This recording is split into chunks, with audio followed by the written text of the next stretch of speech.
против. Светлана Николаевна, как получилось так, что вы тут за углом делали голосование, и никто не слышал? Алексеевич, я очень Алексей Георгиевич. Алексей Георгиевич, я очень сожалею, что я вообще в это дело ввязалась.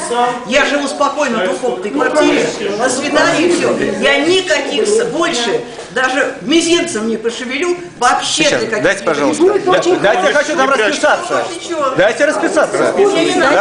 Давайте, что там написано, сейчас мы все это сфотографируем. Расписывайте. И распишемся. Что тут происходит у нас? Давайте все фотографируем.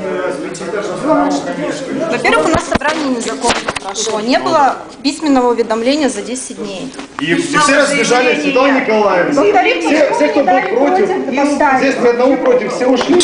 Есть против один. Они все ушли. Почему вы сказали, что мы закончили, что Я мы вообще, голосуем? давайте вообще, мы никуда не поедем, чего вы переживаете? Стоп. Зачем вы тогда это делаете? Никаких больше действий. Зачем вы это делаете? У меня это было. Зачем вы подписи за углом собираете? Никаких. Там была масса людей, которые были против, вы слышали? Ну ради бога, а что здесь? что ради бога? Скажите, как могло проходить собрание, если вы голосуете за углом? Объясните. За каким углом? Вот тут за углом проходило голосование. За каким углом? Вот за этим, вот. углом проходило? Вот угол, вот угол, и вот тут сидело. Алексей, по списку звоним всех, кто ушел. Сейчас все придут, будет расписано. Звоните. Давайте. Это жесть какая-то. Так, я, наверное, с другого.